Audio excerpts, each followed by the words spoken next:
nice paper. They reported that graduates from the class of 2018 who took IT and digital technologies courses had the highest full-time permanent employment rate, that's 91.7%, and commanded the highest median salary. This is according to the 2018 Joint Graduate Employment Survey.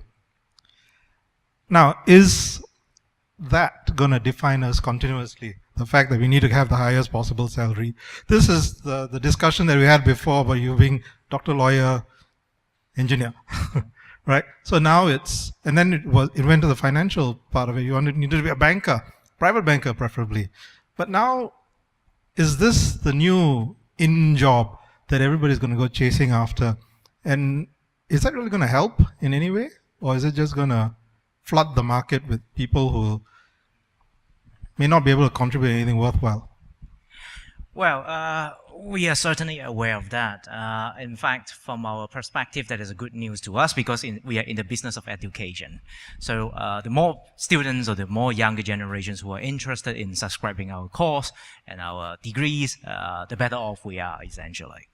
Now, surprisingly, if you look at the ministry's statistics, typically from those from IMDA, within Singapore, we are always suffering from a shortage of talent in technology, particularly IT, and any other technology-related positions.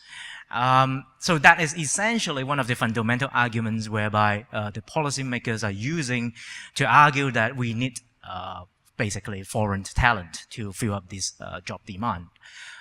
It is very unfortunate because this problem has been around for close to 2 decades already that we are still short.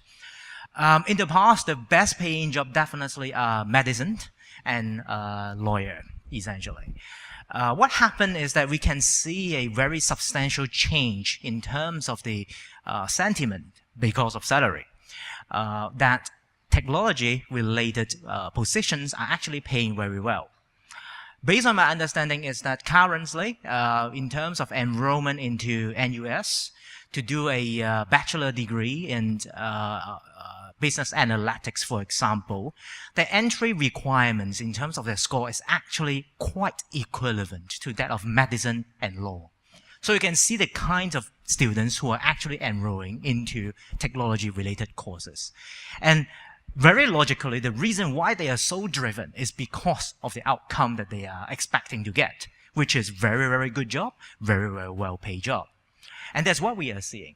I think overall we are seeing a very natural market mechanism in play where the major demand that we have forecasted for the next 5 years or so is actually in this space.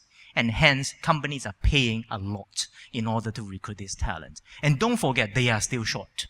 So in fact, a lot of companies, a lot of recruitment agencies, they very, very often reach out to us to try to actually go to our classes and talk to students, even before they graduate.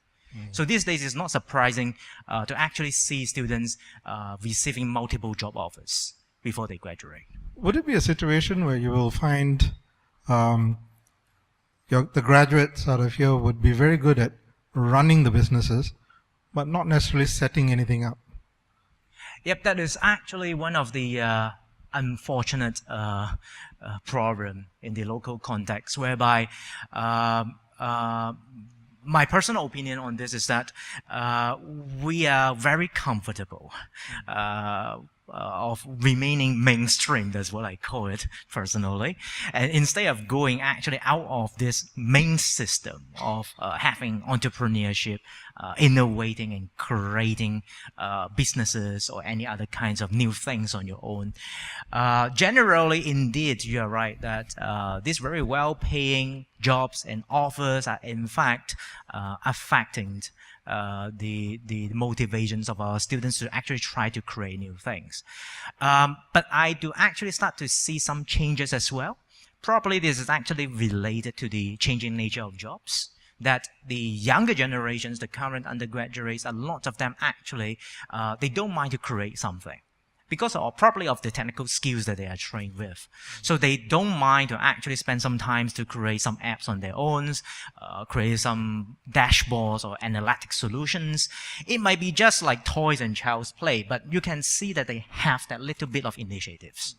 Okay, so what is necessary and what is important is that if we shall be interested from a policy level to actually try to promote our younger generation to actually get out of the main system or the mainstream of how you actually will run your life locally, we should actually encourage them and let them know that what are the possibilities and what are the ways that you can actually at least try out these channels.